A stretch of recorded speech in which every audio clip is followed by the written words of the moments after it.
in front of ESPN. Nigga, my mama gonna go to war, nigga. I don't give a fuck how old she is or how old I am. So if I got a pops, that nigga gonna do this. Well, he better do this. That's right.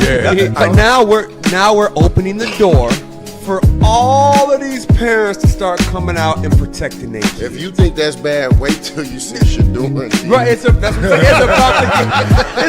you know Dion already doing that. We all saw what we saw. You know what we saw. That's elementary school. No. That's it's like when you a teammate, he push him like, man, like let's go. He push him like, get off of me. Get off of me. Get off me. No, don't touch me. Was it worth the 30,000? Now? In the moment. In that moment. In the moment. He was up. You remember? Was it bingo night or was it? 44. You know what we do on this show, boy. We flow, boy. But I'm gonna keep it high level. This is gonna just give you the beats. And I give you my opinion at the end on all of these topics. But what's going on, the core issue, is the carriage rights fee. First of all, start off the right way. Exactly. Let me start out like this. This is why I'm broke and you got money. this whole Dak Prescott saga. What are those? On the field, I got metric after metric. He's a winner. Okay, he's number one in all categories for the Dallas Cowboys first 5 seasons. Off the field, unquestionable character. Like, the only thing you got on Dak Prescott is, I am undefeated. Oh, come on. And me playing basketball, and I just want to light up. He's getting up. And show, yeah, we doing this for real. He's first. I want to go rebound. Shoot. This one? Cut that up. I got a match. This boy, it's wet time. That's what I do. I still don't know why this is a pick, except exceptional play by the defender. Look at that. 2 dudes reaching, and then he comes between them and say, let me split this bunk bed. And I'm out of here. Shotgun snap, slips. Oh, that's something. Sack on your first play ever in the NFL. Y'all know your nightmares came true. You're like, God dang. Oh, yeah, this ain't it. Look at this blitz right here. I mean, he only knows so much what he's reading off stats, off paper. I mean, everything's good on paper. But I would always love to hear it from a player because they play the game. What about a journalist? Like, being real, NARPs are journalists. Like, you're from that pool, right? So imagine somebody just said, you didn't play the game. I don't want to hear it. She would have a living room full of people at about 10 p.m. probably every other Friday or Saturday. Come up here and I already know what they want, and I got to sing whatever song I got. Did you say song. Sing, not rap? You said sing, huh? Sing. Yeah, they ain't trying to hear no rap. They ain't trying to hear no rap. Yeah. You really think you can do something with that? Hey man, Michael Jordan too light in the tail. Okay, you know what, big dog? Yes. I ain't light in the tail. If you want some of this, let's go one-on-one right now. Let's go,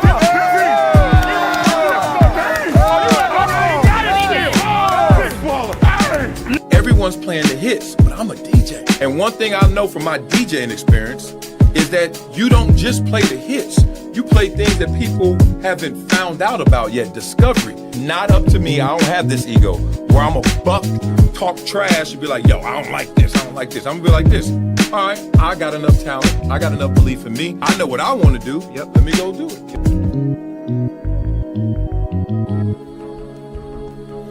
Blah, blah, blah, blah. What's cracking, magging from the jack into the back end? Oh my God. Whoa, sports world don't stop, man. I'm gonna do this show 8 days a week. God dang it. Every time I'll be like, nah, I ain't gonna do it tomorrow. I'm like, if I'm home, it's on. And in Rome, we do as the Romans do. So we about to roam around the sports world. Love for y'all for rocking with your boy. Straight up. Man, I got to get into this real quick. I'm going to do it a little bit later, but it amazed me growing up that this was peace, and then this was 60s, and this was Hoover. And that was the difference between life and death, even though it's supposed to be peace. Just want to let y'all know what I grew up around, why I'm a little bit crazy, because it's wild out here. Sometimes you need some help. Sometimes you do way too much to get some help. Paul George, my dog, that's the homie. PG, say it ain't real. When you look at Philadelphia, they've been making a little move. Number 6 in the East right now. over 500. We pointed out the other day, they were never above 500 last year, haven't been below 500 this year, in playoff position. What does this do to them? You know, it's good to have, everybody ready to go, the full team when you're going into the postseason. It's unfortunate that this happened. But I just want to say that, they give us a booklet on what to do and what not to do. They give us a booklet. They also give you inside the booklet how long it takes to get rid of something. So, I don't want to elaborate what he was doing or what he was doing, but, stuff like this should not happen because they give you the booklet that said, don't take this, this, this, and this, the letter of the law. Do not take any of these things. And when you've been in the league this long, you know what it is. They test you 3 to 4 times a year. So, but this is definitely going to hurt them. But, listen, Edgecombe's been playing great. Maxey's starting to play a little bit better. Embiid is coming back. They still have a little bit of momentum. So somebody else have to step up. But when you're going into a postseason, you like to have a guy with experience like Paul George. Okay, let's get into this. Because what Shaq wanted to say is, damn it, you got to pay the stupid tax. There's a stupid tax, they call it. Now, I played 10 years in the NFL, never got busted for drugs or anything like that because, frankly, never took them. It was pretty easy. It's pretty easy not to get caught up in this. Just don't do it. However, I am not going to talk in an absolute like I'm the only dude that played. There were guys that wanted to toe that line, and there were guys who wanted to cross that line. Now, even some of the guys that crossed the line didn't get caught. Woo! Y'all know about that level of life? Y'all know about that level of athletics? It's very prevalent in track and field. Basically, the people who are taking things always want to be one step ahead of those who are testing for things. And there are people out there, gurus, specialists, that think or at least advertise that they are one step ahead. So you can get caught up in the drugs, obviously recreational drugs, some of those are outlawed as well, or you can get caught up in the real drugs, the PEDs, the HGH, steroids, etc. But whatever we're talking about in scope, there's a way around it. Remember, a lot of guys used to get caught up, stay off of the weed, Stephen A. Smith, right? And they literally told you your first test is going to be March 1st. So if everybody knew by February 1st, stop playing. Now, if you want to be a little daring, a little dangerous, you could go about a week in there, but then you got to start taking these water supplements. You got to start doing diuretics. You got to start doing some things because you already violated the rule. I could go deeper, but let them go deeper first.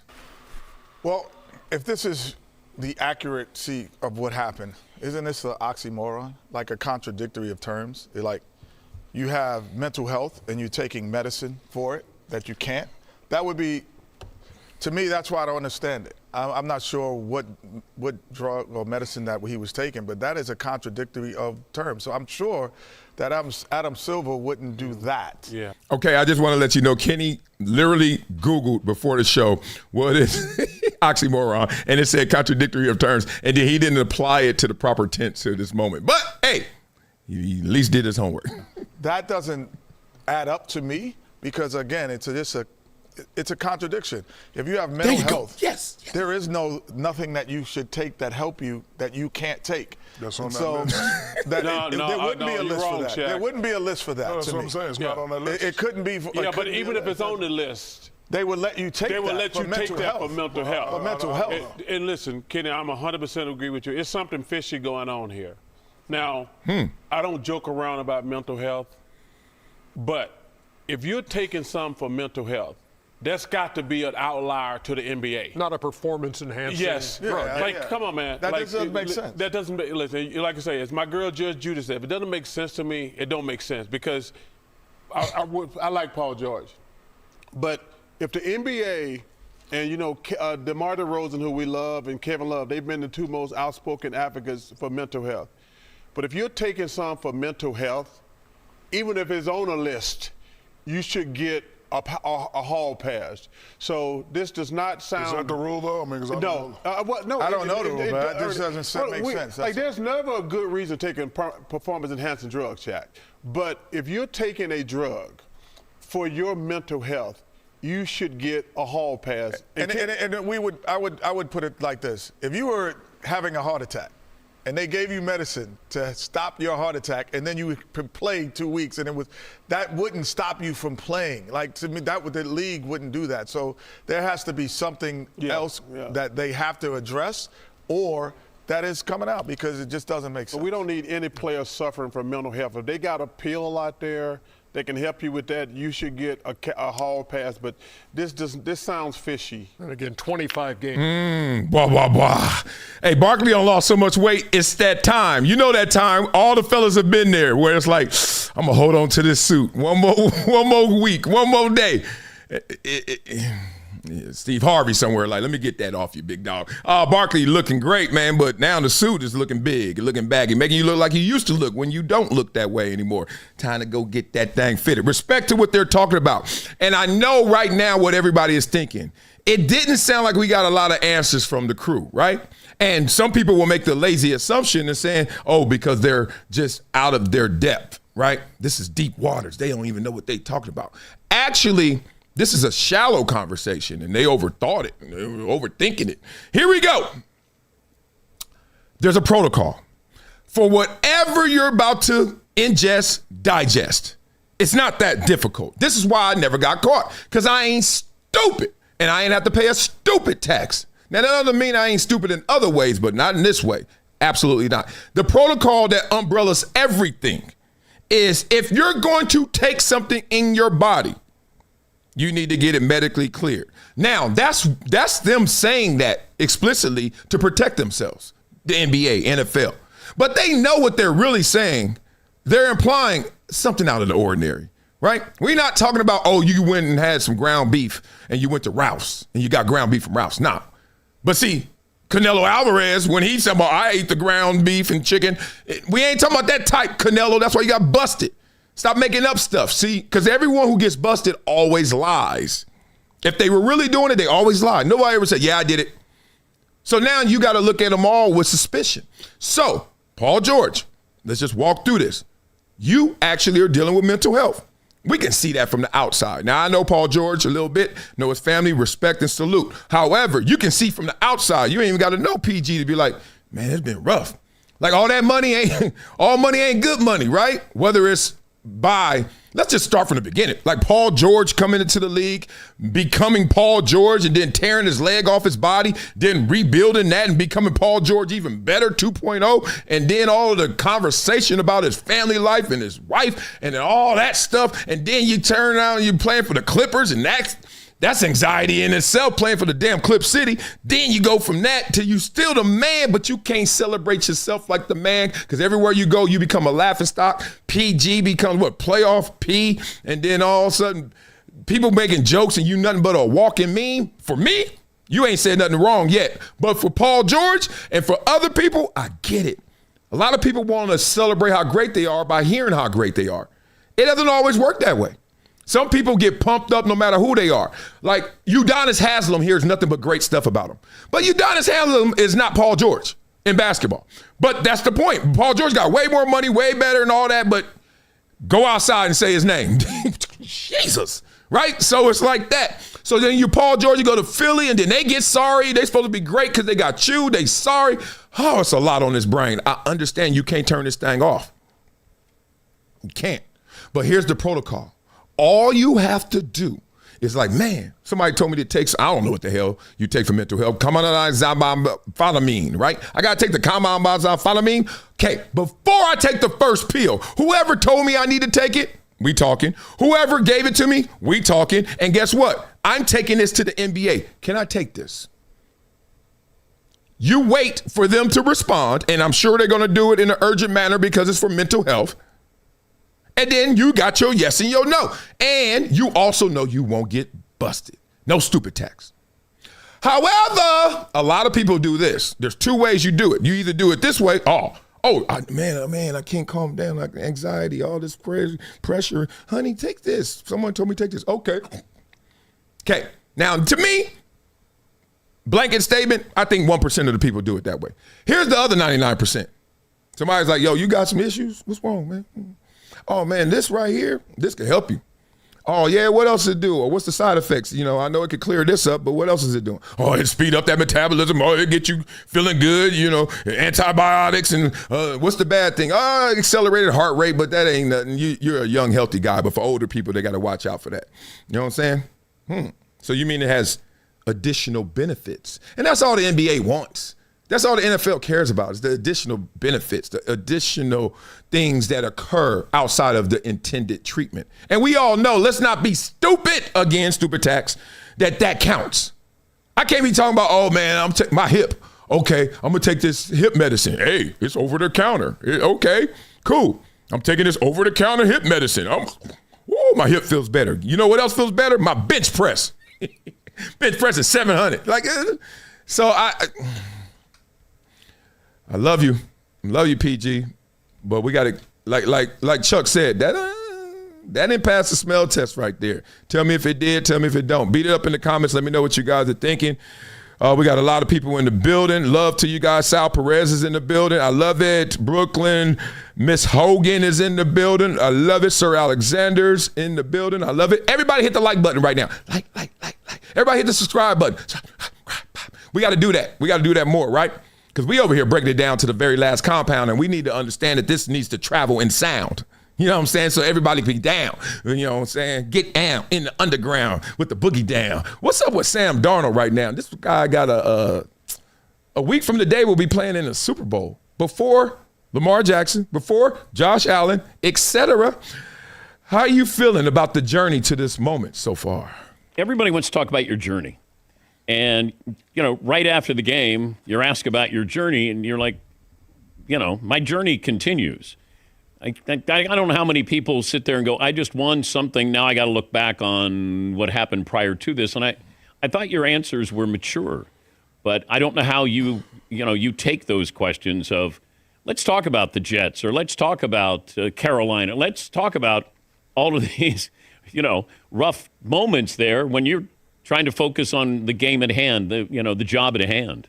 Hey, Dan Patrick is a G, triple OG, right? Been in the game before. What he basically saying is like, you gave them great responses, but how you really feel, dog? Like, come on, man, you've been through hell. You know you got to feel a little something way, right? You got to feel a little hot. You just went through hell.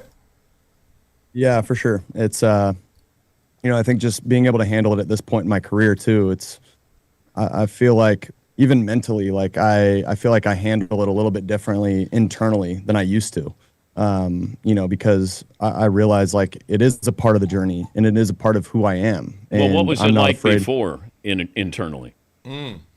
Yeah, I think like I gave it a little more thought than I had to. Like I paid a little bit more attention to it, and I guess I invested a little more thought into kind of what happened in the past, and I tried to.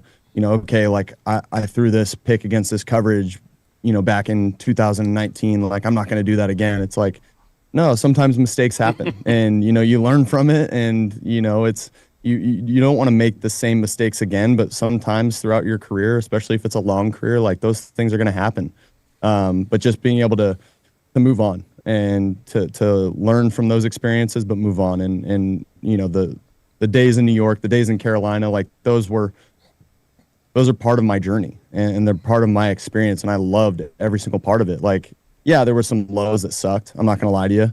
And that's part of it though. Like I learned so much from that and, I'm able to move on. And it's funny, like after every single game we lost or things that didn't go well, like I was able to wake up that next day and see the sunrise and go into the building and see my teammates and have fun with my coaches. Like, that's a part of life. And, I think being able to realize that at this point in my career, like it allows you to kind of take it one day at a time and enjoy every single little moment that you get with your teammates. Because as we all say, like we're never with the same team, year in, year out. Yeah, you might be with some of the similar guys, especially if you stick with the same team. But, there's never all 70 that are the same throughout a season. So you just try to enjoy it as much as you can.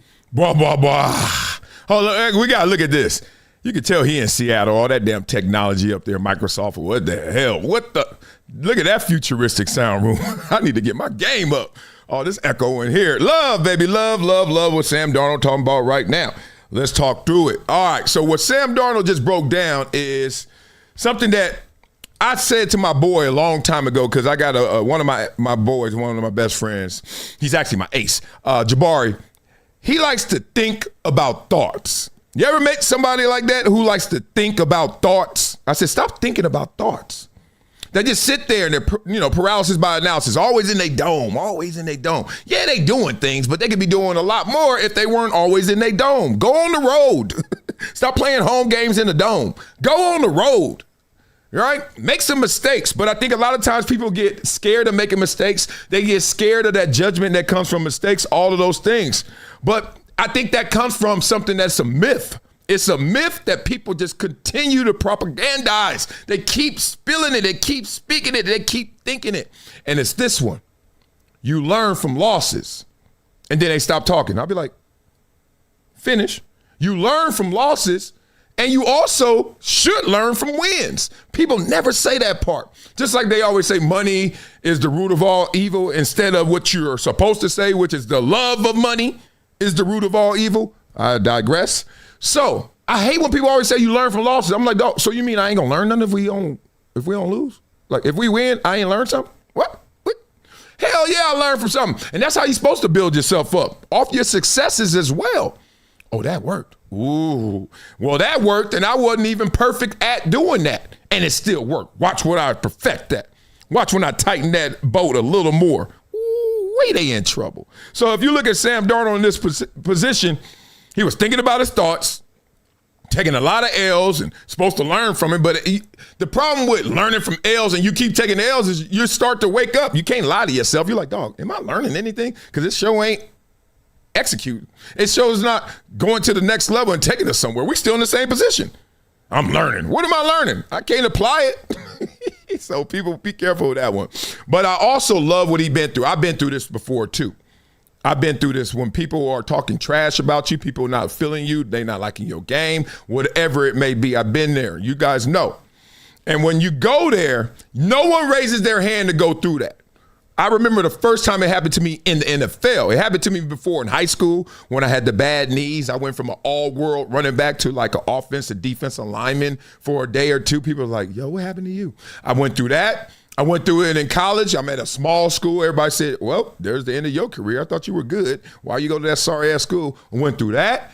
And then I went through it at the NFL level my second year in San Diego, the first time I didn't play as well as I did or better than the year before. Year one was good. Year two was better. Year three was better. Year four was better. Year five was better. Year six was the first time. Let's take a step back.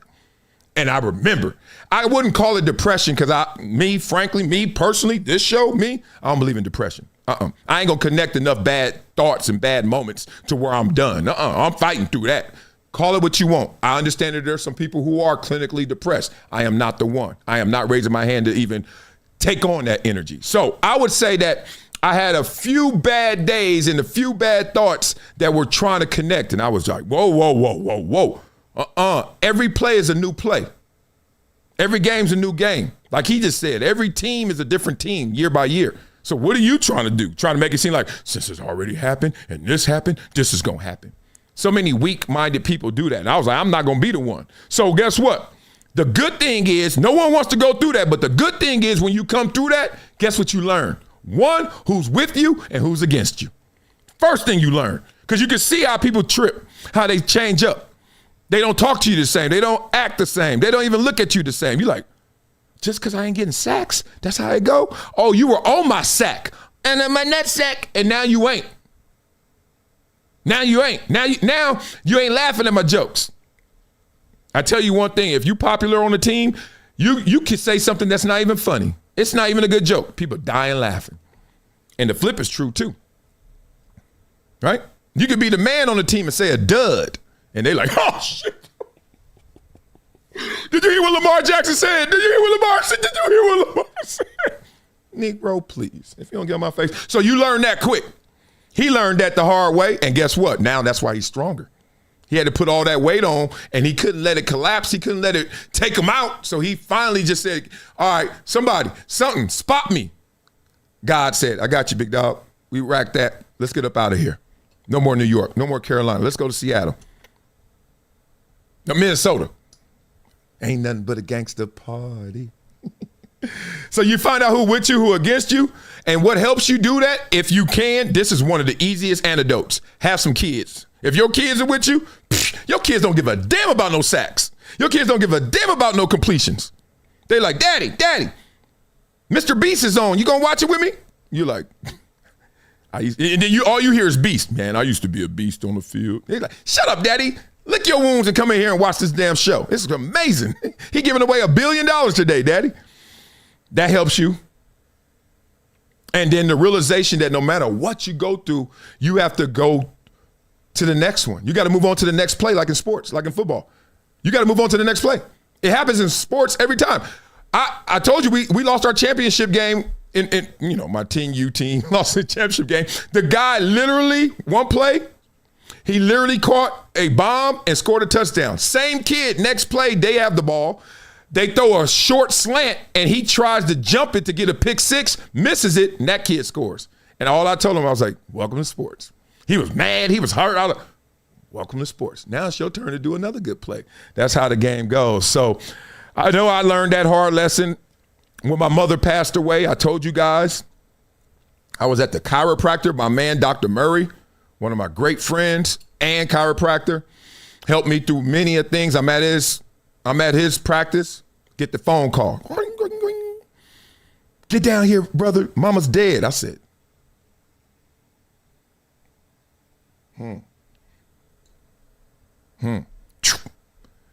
Boning out. I had a Ferrari too. Not to brag, just tell you what I was doing. Moving on the shoulder. Get there, your mother. Now, my mother had breast cancer, so can't act like this was like the biggest shock in the world. But it was shocking because between diagnosis and her dying was 6 months. I was like, whoa, that was fast. So obviously it was worse than we thought in the beginning. Looking at your mom, and you're like, wow. Lifeless. Already starting to change in temperature. You're like, damn, this is real. You fast forward through all the things you have to do. You got to say, yes, that's my mother. Yes, you got to fill out paperwork. Yes, all of that. Then they like, all right.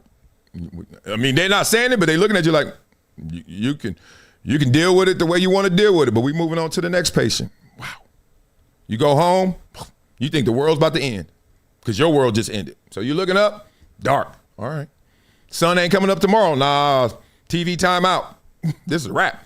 Man, did what I tell y'all? I would not lie to y'all. I woke up. I went to bed like 4 o'clock or something, right before that Vegas blue. You know, you've been in Vegas, you'd be like, man, I'm still out. It's that light blue, like my Columbia jersey, then it turned into regular blue. I went to bed right before that, so it's still dark. Woke up like 2-3 hours later, nothing, no sleep. Blue skies, perfect, 80 degrees, beautiful LA day. Not a cloud in the sky. I was, woo, you learn. You got to move on, brother. Move on to the next play, move on to the next day, move on to the next way. And not everybody has to move on in the same way. Some people are really like, damn, dog, I got to say the nice things, the right things, but I know I'm hurt. This hurts. Yeah. Some people you leave behind. Hey, if you ran it back one more year, maybe that could have been you. Yeah, I mean, for sure. I mean, definitely. I mean, especially, I mean, everyone knows the difficulty of the quarterback position this year, of how we was dealt it. But of course, you know, having a quarterback that's already had the season under his belt with us, knew the plays, knew the playbook, knew the players, you know, of course, throwing to me, Jordan Addison, TJ Hawkinson, all of these guys. I definitely felt like we would have done better. You think? You know, it is what it is. You know, it's on to new and better things. But I'm definitely happy and proud for him that he was able to reach it this year. Blah, blah, blah. Gotta say it that way. I get it. You don't want to throw JJ under the bus. But, you know, in Minnesota, they saying if you're a receiver, JJ could stand for jump. Jump! Like, get your ass up. Whoa, he better get right. Oh, it's nothing crazier than when you got dissension on the team and people looking at you side-eye like, yeah, if you don't hurry up and get good, if not, get up out of here. Get up out of here. All right, beat it up in the comments. Let me know what you guys think about these topics right now. We got a new member in the building. Let's give some love. Give some round of applause to Patrick Edwards. Yeah, Patrick Edwards got that membership. Oh, look at this. Now you can see his name in green. Rest of y'all names is in gray. Y'all better get y'all game up, get y'all money up, like and subscribe. Let's keep it going. What happened to Eli Manning, man? supposed to be in the Hall of Fame. Man, he beat Brady. Not once, twice. He beat Brady. He had the most amazing Super Bowl games ever. Man, I'm a New Yorker. Yeah, y'all forget about everything else, don't y'all? And you beat the greatest quarterback ever head-to-head, and you outplay him both times and out-clutch him both times. You got me, man. You are in. This is Chip City. This is at the highest level. But I also say this about Eli Manning. Weirdest player in the history of the National Football League is Eli Manning, because all the rest of it is crap. Seriously. Below average everywhere else except for 2 years, 2 4-0 Super Bowl runs. But he got more playoff appearances than just those two. Okay, yeah. So that can't be too much crap. Okay, so this is real crap. I'm going to show you why it's crap. Okay, let's start off with the facts. You're just going to run off these stats. Okay, they're not stats, they're facts. I'm going to spit facts at you. Thank you, Skip. Stats, those, Skip. But you can't argue with the fact he led the NFL in interceptions 3 times. You can't argue with that. He did. Right. You cannot argue with the fact he was a career 60% completion rate passer. You realize Caleb was bottom of the barrel, dead last in the NFL this year with 58%. So 60% is crap for your career. But we just put Caleb on a pedestal with his completion percentage. Okay, I'm just saying, for a whole career of how many years? 16 years of 60%. Trust me, you know this. It's just bad football. There are factors, though, with drops and yards per attempt. There are a lot of other factors that go into that. If I ain't throwing a bunch of quick passes, I'm throwing it downfield. But if I tell you your regular season record for your all 16 years is 117 wins and 117 losses, what are you going to tell me? I know, I'm going to tell you. You kind of suspect, bruh. Look, I'm not going to make excuses. I'm not going to prop up. I'm not going to push down. But y'all got to just know how it goes. Like, I hate when people don't like stats. It is literally receipts and record of what the account was. What happened? Do you like stats when it comes to your bank account? You like your personal business and checking accounts all to have stats? Yes, I went to Arco and got a 7-Up and I got a bag of Cheetos. You want it to be accurate. You want everything you do to be accurate. Receipt, quantified, objectified, right? It would be better. That's why everyone's into these electric cars. Because if everyone gets an electric car, and then all the electric cars is going to help out with our gas consumption. But more than that, if we get the full driving electric cars, it's going to help out with traffic. Why? Because these damn numbers are better than these damn humans. Humans be on the road. Hey, what happened over there? What's going on? Hey, fuck you. All that dumb stuff. The car, if it's electric and it's in full driving, don't give a damn about none of that. It doesn't have road rage like you do. Continue. That's pretty average, right? Yeah. And then I'm going to say, well, shit, how many times did he go to the playoffs? Okay. You're going to say, shit, he went to the playoffs 6 times. Okay. I'm going to say, well, how many times he won the chip? You're going to say 2. And I'm going to say, well, shit, he a Hall of Famer. And how many MVPs did he get in the chip? He 2. Okay. 2. Oh, he a Hall of Famer. What are you talking about? Yeah. He's been in the playoffs 6 times. He went to the playoffs 6 times in 16 tries, right? That's not very good to me. That's not perennial Pro Bowl. He made 4 Pro Bowls in 16 seasons. Is that Hall of Fame worthy? No. And he made the playoffs 4 other times, except for the 2 Super Bowl runs, and he was crap in those 4 other times because they lost the first-round game 4 other times. And in those 4 games, he was 54% completions. Ooh. He was 3 touchdowns to 7 interceptions and 2 lost fumbles. So in those 4 other losses, the other years the other 4 years he went to the playoffs, he had 3 touchdowns to 9 turnovers in those 4 losses. But in those 2 Super Bowl runs, look at this. The first one, they went at Tampa Bay, at 13-3 Dallas. Remember, it was the T.O. crying, that's my quarterback for that game. They're 13-3 with the 1 seed. And they go in there and Eli beat them at home. And then he goes to Green Bay and he beats Aaron Rodgers and the 14-3 Packers in the cold. Sick. And then he goes, to your point, and beats 18-0 Tom Brady. 18-0. 18-0? Yeah. And then the next Super Bowl run, they go Atlanta, at Green Bay, which was 15-1, and at San Francisco in overtime, and they were 13-3. Mm-hmm. Okay, this is spectacular stuff. And in those 2 4-0 runs, he goes 15 touchdowns to 2 interceptions. Woo, think about that. 15-2 and completed 63% of his passes. Well, that's like another human being. That's like a different guy.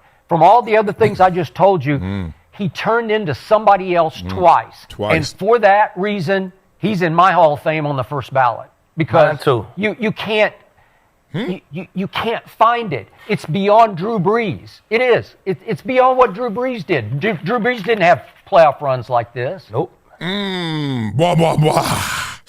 Oh, that sounds rich at the end. So that's why you're a Hall of Famer, because we know Hall of Famer isn't Hall of Goodness, it's Hall of Greatness. And you're like, well, that is greatness. Not once, but twice. And we all know that you're not supposed to be able to catch lightning in a bottle twice, get struck by lightning twice. And he did. And just because of that anomaly, that we got to give some respect to Eli Manning. I'm like this. Eli Manning could be a Hall of Famer easily for me and not a Hall of Famer easily for me. I'll tell you why he could be. Because he's better than the worst one in there. Even if you were to now convert by era and give grade on the curve and go back, Joe Namath, go back. You know, Terry Bradshaw. Like, Terry Bradshaw got 4 of them rings, but you look at them numbers, you start to say, what? I mean, there are quarterbacks in there that Eli Manning is like, scoot over, big dog. I got you. Hold my beer. But at the same time, I'm like, he shouldn't be, because I just know how we thought and what we said and what we mandated out of Hall of Famer. We were like 6 Pro Bowls minimum. You got to be an all-pro. How you a Hall of Famer, but you were never an all-pro? I know it's quarterback, and it's a very difficult position to be an all-pro. But god dang, not one time? My fat butt was an all-pro, and I ain't close to no Hall of Famer. But if we started to cherry pick some accolades and achievements, hey, it's your boy. You know what I mean? It's tough. I mean, it's just a good debate. It's a great debate, because I don't think either side is convincing. You can't convince the other side, so you stay in the barbershop just getting all kind of haircuts. You're just like, god dang, dog, I don't know. It's the best argument going, maybe. Jordan, the GOAT conversation is a great argument. Kobe and Shaq, how many they would have won if they stayed together. It's just one of those everlasting arguments they're going to keep having. They're going to have one about Bill Belichick as well. Let Pablo talk it. What someone else pointed out to us is that here's the list of stuff that was thrown into the discussion against Belichick. There was Spygate, of course. That was the thing that was most famously reported, that we got to get accountability for Spygate. The other thing, I guess we should also acknowledge that, there's the whole, like, he didn't win without Brady argument, which seems just farcical in totality for all the football reasons that we've acknowledged. But the third thing that I didn't realize was in the discussion that apparently, according to people, one of the voters who were in the room on this Zoom call said was, it's possible that Belichick could come back as a coach, and they didn't want to vote him in if it's possible that he might still be in the NFL. And that, to me, is funny. And I think it's funny, too, because nobody in their life ever has voted that way. I mean, Phillip Rivers was a conversation when he came back to play. Everybody was like, oh, you had to reset your Hall of Fame candidacy. And every now and then they ask someone like Andrew Whitworth or somebody that you expect to get into the Hall of Fame. You're like, what you going to do? Oh, I don't know, reset. I don't know. But to vote, I'm voting. What happens, happens. I'm not going to not vote. Ooh, next year, Rob Gronkowski. But he's still talking about coming back, so I'm not going to vote for him. So that kind of falls flat on his face. Continue. Just as a matter of Belichick is absolutely desperate to get back in the league, and no one will let him back in. And that might also be the reason, according to at least one voter, that they would like to not vote on him right now. So that's also apparently in the discussion. When presented with something this kind of absurd, right, one of the fun things with conspiracy theories is going and finding whatever the reason might be for something that doesn't seem to have very much reason, and you can find any number of them. But Mina, would you buy the idea that Jerry Jones is reportedly, according to Don Van Natta, keeping Bob Kraft, or has tried to keep Bob Kraft out of the Hall of Fame? Would you believe the idea that Bob Kraft would not want Bill Belichick to be part of his big weekend and would keep him, or try to influence folks to make sure that he could remain that small? You wouldn't buy that kind of pettiness? I mean, if that's true, and I don't know Kraft and the state of that. I know I've read all of Don and Seth's excellent reporting about the dissolution of relationship. The Streisand effect is pretty serious, my guy, because if you get in and Bill does, is all anyone's going to be talking about, right? So I don't think, I would imagine he recognizes that on some level. Maybe I'm wrong, but I don't think it would be very smart on his part if he wants this to go over well. She didn't say nothing. Blah, blah, blah. I love it, love it, love it. Here's the thing. Look, it's okay to theorize. This is when I get a little angst when I hear people who I think qualified to speak on things all of a sudden play to their insecurities because either they want to come off as pleasant, PC, don't want to fracture any relationships or any energy coming their way. Just say it. Just say it because you're going to get off air and say it. You know what I mean? I understand you're like, well, I got to protect my brand. Well, then I don't want to invest my energy and time in your brand if you ain't going to say what you really feel, which is, we know damn well them egos are big with them billionaires. Jerry Jones looking at Bob Kraft, and he's like, I had to go earn my damn stripes. I took a team that nobody thought could do in dang first year. We were 1-15. Next year, we in the bowl, boy. You know what I mean? Jerry Jones like, I won 3 of them things in 4 years. The hard way. Then here come Kraft with all this suspicion and Gates. You got how many Gates? Did Antonio Gates play for you too? You got a spy gate, you got a deflate gate. God dang, how many Gates you got to get in that stadium, man? Now look at here. We ain't the same. Okay? All these dynasties you got. Yeah. You dying nasty. Hold on. Okay, good. Dynasty. Anyway, so the whole point is, what the hell? So I can believe that. Look, they've been on the opposite side a lot of times in some of the litigation, some of the conversations that they have at owners' meetings. Like Jerry Jones is, first of all, everyone knows he's a rebel. He goes rogue. Whether it's going way back to Plan B free agency and how he signed Deion Sanders right after that, you can go all the way to SoFi Stadium. Ask about Jerry Jones's influence on, hey, how did the Chargers end up in there? Hey, how did it become them instead of the Raiders? And how come the Rams was like all hated when they left St. Louis instead of like, oh, thank you for your services. It's a lot of stuff. I ain't gonna bore y'all with that. Point being, there's some little funk, little something there. But it doesn't serve Jerry Jones well to hate on Bob Kraft because you know one day he getting in. And you know for every action, there's an equal and opposite reaction, especially when we have equal resources. You know what I mean? Like we can make this happen, Captain. We can handle this like gentlemen, or we get into some gangster. So I think that's what's going on right there.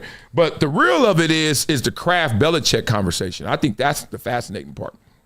Because you got to know that every relationship that ends, you spend half of the time breaking up. Oh, I know that also all too well. Oh, yes, personally, yes.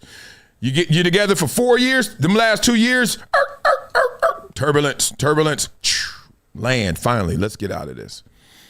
So when Belichick is there and him and Brady not on the same page, him and Kraft ain't on the same page because Brady and Kraft on the same page. Remember those days? Jimmy G there, they all on the same page. Belichick sitting there like, man, what the hell? All of that dissension is what's coming out right now. They're playing it out right now. They're acting it out for the whole world to see. So, beat it up in the comments. Let me know what you guys think because now we're going to talk about that mega fight last night, Shakur Stevenson and Teofimo, I always mess the name up, Teofimo Lopez. I'll talk about that real quick, but I got to get love to the members. If it's in green, it's going to be heard and seen. Patrick Edwards says, isn't it hilarious? You know, everything in life expires, but when mom goes, unimaginable, right? Oh, I'm going to come back to that. Hit the like and spend the $3, you guys. You're going to spend it on a blunt anyway. Yeah, he right. Hit the like button right now and spend your membership dues. So, let's get it in. And then he said a lot. Oh, I like you as a member. He said there are players in the Hall of Fame that I'm better than. I don't know about that, but let's have some fun. He said something that's interesting. Let's do this real quick, this exercise. I did this yesterday to Anna Marie because I'm now have a new mindset in life, and I'm about to be real gangster. I'm sorry. If y'all thought I was gangster before, y'all really going to love me now. I went like this to her. Oh, you can see everything in my house. Look, that's Anna Marie right there. Speaking of it. Oh, that's me and the hold on. Look, that's me and the DJ. I'm DJing at a party. We wearing Coogee. We old. All right, so I went like this. I said, I am 51 years old. I did this exercise yesterday. I said, what if I lived to 91? Right? So that's 40 more years. 40 times 365. Forget it, a leap year. I don't care about that, homie. Here we go. This is how many days I got left on this on this planet if I live to 91. And that's a long time. I don't know how I'm going to feel. A former defensive end, 91? That don't sound like it is going to be a good life. I got 14,000. I only have 14,600 more days. I ain't got time to waste. I ain't got time to play. Y'all better stop playing. Whew, that hurt. Okay, here we go. Shakur Stevenson, ding, ding, ding, ding, ding, ding. He won. If you watched it last night, I can't show boxing on here. It's worse than the NFL. I've done it before. They don't care. So I'm not going to mess with the zone. I ain't going to mess with Ring Magazine, all them billions of dollars they got. Nope. So all three judges scored the fight 119-109, right? Yeah. Dominant, unanimous decision and performance by Stevenson. The man has made his point. Now we're going to dive into this a little bit. I hope critics stop with the snooze fest and running man comments. A lot of you guys call him out because he's a defensive fighter. Best defensive fighter, they say, since Floyd. You can see him. Good luck coming in here unlocking this, right? Counterpuncher, all that. Sometimes fights off his back foot. Actually, most times. Yesterday, not so much. He wasn't scared of the power of Lopez, etc. So he wins. Did you guys watch it? I did. I kept going to sleep and waking up and watching it. It was weird. I had a weird night last night, really bad night, but it's all good. I'm still here. So this is who we're talking about before we get deeper into it. A runner whatsoever. You prefer to describe him, still a 4-division champion who enters the ring and makes it appear effortless. Give him the recognition he deserves. Congrats, champ. Yeah, he keeps winning. Undefeated. Insane in the membrane. But not everybody's feeling him. So let's get into that a little bit. If you guys watched it, keep up with boxing. Everybody's talking about how boxing is coming back. Let's help it. Boxing clinic. Ocho, just look, for me, Shakur is a great fighter. But I wouldn't pay my hard-earned money to $1,000, $2,000, $3,000 for tickets to go see him. No, fight. It's just not. Okay, hey, give me a better understanding on why you wouldn't. Now me, as much as because I want to see some fighting. What? I don't want to see no. And people like, well, that's if you go back and look at Floyd at 130, 135, 140, Floyd was getting people out of there. Look at Sugar Ray at that same weight, was getting people out of there. Look at Hearns. You look at Sweet Pea Whitaker. You look at all the great fighters that fought at 30, 35, 40. They were getting people out of there. I just don't think this style. He's not gonna get enough people fighting this style, Ocho, to get him that $30, $40 million payday that he's. You know what? I think he's gonna get it. He's gonna get it anyway because he's the best at what he does. He's the best at 135. He's the best at 140, and his style. I mean, it's what it is. The point of the game of boxing is to hit and not get hit. Now, he's not He's not like a heavyweight. He's not like some of the other 135 and 140 pounders that get people out of there. He does have knockouts. I think maybe 11, maybe 12, something like that. But it's probably not to the volume or magnitude that most people that enjoy boxing would like. But for me, I like pure boxers. I like watching the mastery from round to round, and I enjoy it. Unless you're I don't want to say real boxing fan, unless you enjoy the sweet science in itself and all that it entails, even if it's not a knockout, I enjoy it. I'll pay $1,000 too. You think Sugar? Do you? Okay, let's get here because this happens in every sport, but unfortunately, boxing became the poster child for this. Like, defense wins championships, and they sell that to you. So they always tell you to stop somebody before you start with somebody. Offense, right? So go defense. Go defense. You go to any training camp, you go anywhere, the first day of practice, the defense is slaughtering the other team, right? Offense, you got to figure out things, right? You got to do more calculations, etc. So they always sell you that. They always sell it and tell you that. Defense. But then you watch how they act. You watch how they move. You watch what they really like. You watch what the fans view. You watch what the fans really want to support. It's offense. Look at the crowd. How many jerseys? How many Josh Allen jerseys you see? Everywhere. Even DeMar Hamlin had to die and come back to life, and you still see this many jerseys compared to Josh Allen. It's crazy. So offense always gets the glory, the love, the attention. Say what you want. It's almost like, oh, man, I want this good, clean, wholesome girl. So why are you always in Colombia with them? Well, I mean, man got to live. It's like, come on, dog. It ain't the same. So boxing, and Floyd Mayweather really fell victim to this because he's like, dog, do y'all watch? Have y'all ever been in the ring? He can't touch me. MC Hammer, that's the best. But we don't respect that. And I hate that because I'm like, yo, that's insane. I am right in your face and you are swinging as hard as you can and all I feel is wind. Excuse me. Oh, it's next level stuff. Like Sugar Ray style? Sugar Ray, yeah, absolutely. Yeah, now listen, you know what I call it? If you have that power to knock people out, that's the cherry on top of it. That's the cherry on top of all the other skill sets that you possess. Shakur, he has the chance to knock people out. Sometimes he take him in the deep water. He don't take that chance, though, Ocho. You know you got to take a chance to knock somebody out. You got to put yourself in harm's way. Yeah, but see that and Ocho, for you to get that big play, that catch and run, sometimes you got to put yourself in harm's way. Sometimes, hey, you got to catch that thing, face him up, and get gone. We can't always throw you over the top, Ocho, and drop it in the bucket and let you get a 50-yarder. Sometimes I got to throw you a 5-yard around, Ocho, and you got to do it on your own. Okay, And I'm not saying, look, he's a phenomenal fighter. He got elite defense. He's a great counterpuncher. But I just think the thing is, I just think in order for him to get the people to want to see him fight and to pay to see that fight, I just don't know. I just don't know. Look at Bud. Look at Bud at the lighter weight classes. You love Bud. Absolutely. Hey, it's just it's the way he fights. It's the style in which he fights. It's the reason why he's 25-0 now. He has 11 knockouts or 12 knockouts, whatever it may be. But I just like him because he is very smart. His ring IQ is off the charts. He's a great. His defense is his offense. Yes. And if he doesn't get the knockouts, I still enjoy round by round in the way he nullifies any and everything anybody he fights tries to do. No, some people might not like it. Some people do. I do. But I won't lie. Blah, blah, blah. I like somebody that's going to throw them things even more. Give me a Mike Tyson again. With his imperfections, even give me the Buster Douglas, post Buster Douglas. Give it to me like you gave it to me. Pause. But the point is, give me that moment when I thought this guy was invincible.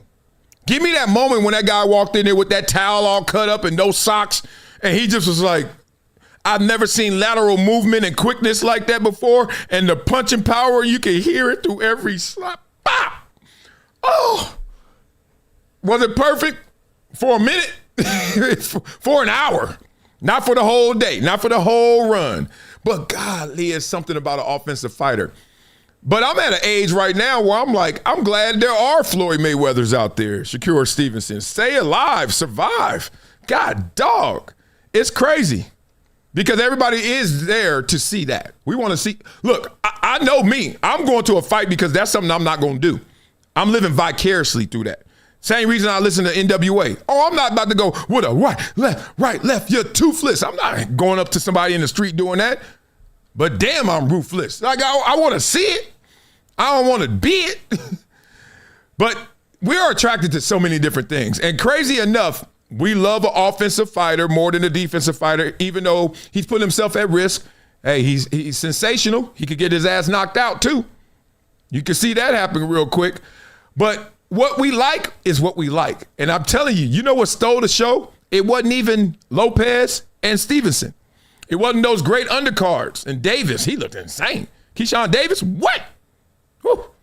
It was this. Okay, let's regroup.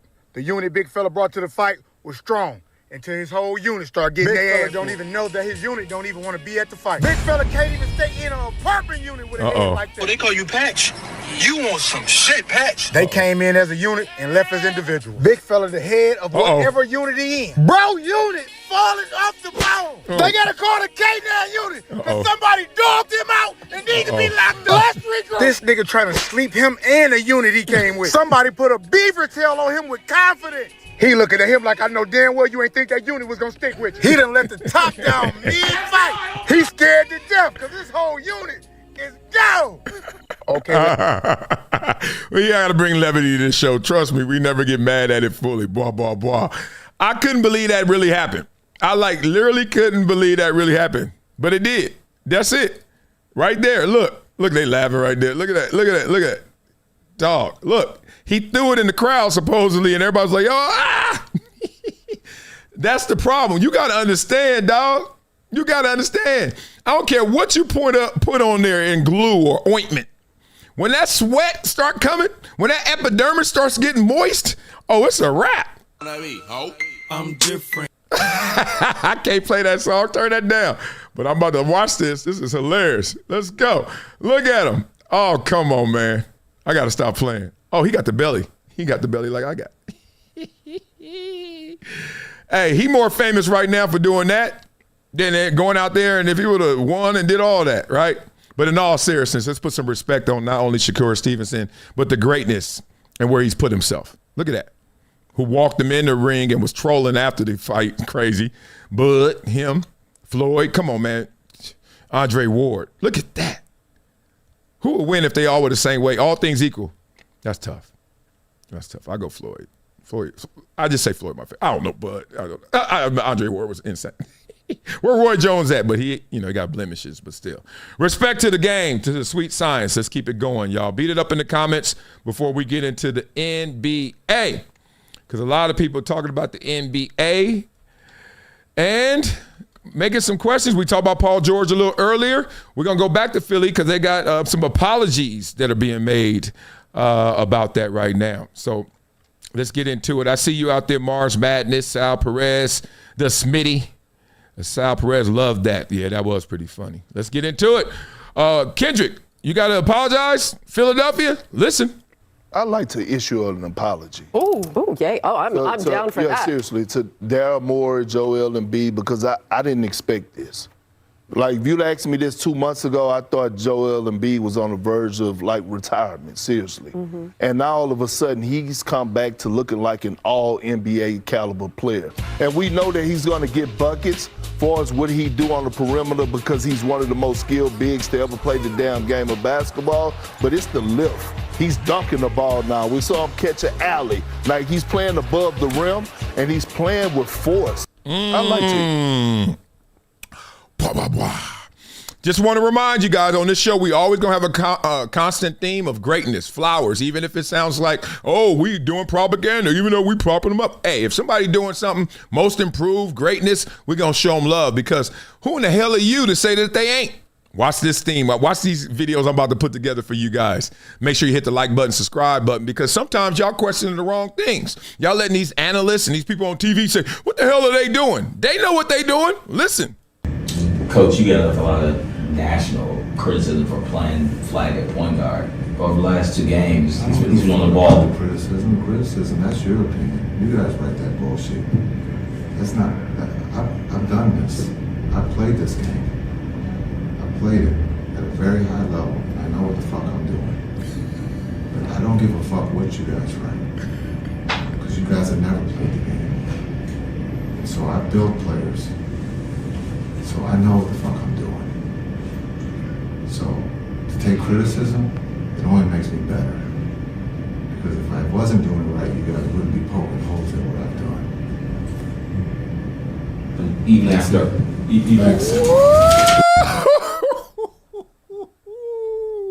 Blah, blah, blah. God dang. Another cap, another peeling. He just said, look, y'all trying to poke holes in what I did is proof that I know what I'm doing. Because you wouldn't be trying to poke him if I didn't know what I was doing. Oh, my God. He knows that praise comes with criticism. And he knows that criticism is the cost of that praise. So here we go. They putting Cooper Flag at point guard just because the dude is such a mismatch. Like, you got to think about him. An insane, great player that can handle like that with his size. Let's go. Why wouldn't you? And he's in competition. He ain't by himself. It ain't like Cooper Flag is way light years above everybody else, even though it seems like he's the number one. But some people even question that. Cooper is doing his thing. I know Khan is doing his thing, but VJ, to me, VJ is, out of all these guys, he is the two-way guy. He is the guy who can impact the game on both ends of the basketball court. I've watched literally VJ Edgecombe go through a whole 3 quarters of just guarding Brunson, guarding Luka, guarding these guys, and then all of a sudden in the 4th quarter, he's making big shots, he's making big plays. His play is not dictated on whether he's getting the basketball or not, which not saying these other guys are, but I think this guy impacts the game regardless of if the basketball is in his hands. And then once the basketball is in his hands, he obviously knows what to do with it. I love VJ Edgecombe right now. I understand it's a great rookie class, but if I'm starting a team, I'm starting my team with a two-way guy. That's just me. Okay. Ooh, so beat it up in the comments. You know us. Let's have some fun. Who would you start your team with? Would it be VJ over Cooper or the other way around? Beat it up. Let's have some fun. Now, let's also give out some flowers as we look in here. Beat it up in the comments because LeBron is the source of a conversation. A lot of people saying he's faking the funk. Is he going on this farewell tour already? He said he don't even want a farewell tour.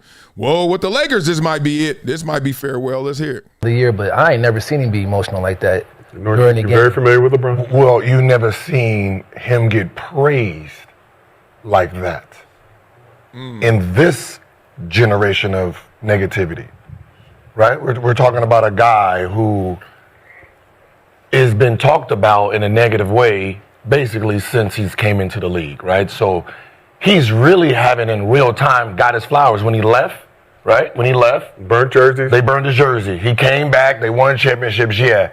Now, because of the crowd says, wait, this might be your final year. Let us show you the love that you deserve. They gave it to him. He was not expecting that. So he's hearing his whole body of work being cheered for in real time, and it looked like it caught his ass off guard. Okay, let's be real about this. Be real. Please stop rooting all the time. Okay, I get it. There's a timeout right now. You know, you go to the concession stand and you the Jets fan and that's the Patriot fan. Y'all actually can talk. You actually can be like, all right, they're playing on the field. We could actually be homies. Let's be real right now. Has LeBron's career always been covered in a negative way? I certainly know there are lowlights. I certainly know that there are times where people were pouring it on. At the same time, I remember when he was in high school, and that's the first time he was a junior, and I saw him on ESPN. I was just like, wow, this is crazy, right? Different animal, different day back then. And all the way to when he first came in the league, everyone it felt like pumping him up. But then the expectations were so high that you were like, we pumping him up to bring him down. There's no way he's staying up there. And he did. Not only did he exceeded him. So tell me what you guys really think. You think that he came into the league always with negativity, like he just said, Gilbert said, or nah, a little bit of a mixed bag of nuts? Because he's like, you know what I mean? Like, you got to think about it. Everything he's done in this league. Yeah, but the very you go back to Cleveland and it's not like, oh, you usually hear. That wasn't last year. They didn't do that last year or year. They did something different here, and that showed like, yo, hey, everything you did for us, bro, Yeah, but normally he be so locked in, it don't matter what you say or do to him, he don't get emotional. The fact that he was even like cognitive of that, showing me like it's getting towards the end. Look at him, he was locked in at first. Normally, cheers started happening. I'm like, oh shit. But to cry like that, real tears. Real. And that's the first time it hit different. That's the first time I ever seen. But that's the first time they did. He haven't cried other than when Kobe died and when he got the record. He ain't cried in the NBA arena like that during the game. So the fact that he was even locked in and tuned into that let me know like we might be at the end now. Because I never conceptualized this is the end until that. I was like, dang, like this actually might be the end. You know what's crazy? Just think about this. Could be the last year, like 3 more months, 4 more months of LeBron. Like, being real, it's like you can talk all the trash you want. Who hasn't been in that relationship? I can't wait to get away from her. Oh my God.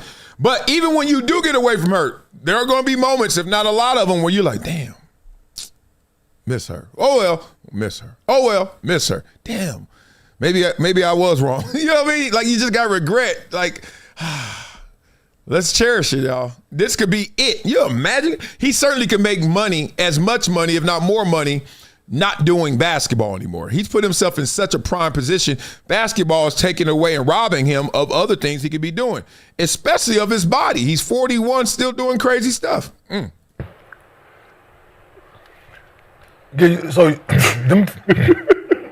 I just gotta know. Sure. So he wasn't praised and like loved, before he trying to start shit. Oh, I'm just asking. Trying to start shit. I hear you. Let him ask the question. So before he left, it wasn't love. Before he left, what? Before the first time. Before the decision on going to South Beach shit. Was that? So he wasn't loved like that. He wasn't like. Wasn't no negative. Wasn't nobody talking negative about him before he left.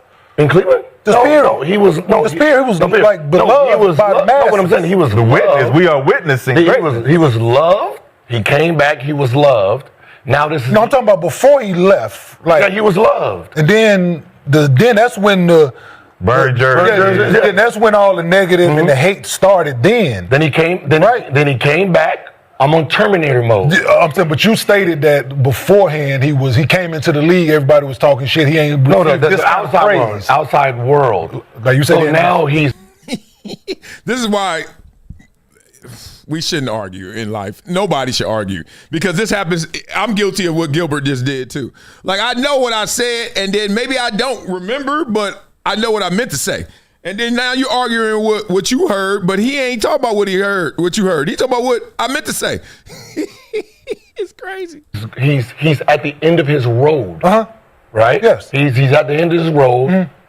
He don't see many flowers at his destinations. Does not. For the greatest. Okay. Or one of the greatest. He don't see the flowers. You don't think right now? Then he goes back to the place where it started. You don't think people show up? And the flowers are as loud as the game he has given them, and that he felt that in real time. Like if you went back to Cincinnati right now, and they came in there and said, man, Kenyon Martin, and they just did these videos, you gonna break because you want. No, they do it every time I go back. But they doing it to another level. It broke. Every time I go back, it broke him. It gave him a whole different feeling. That's all I'm saying. That's what I say. A man, because he's not in Superman mode. Yeah, right. But the LeBron they seen before was I'm mentally focused. He's in vulnerable stage right now. This is it. Of course.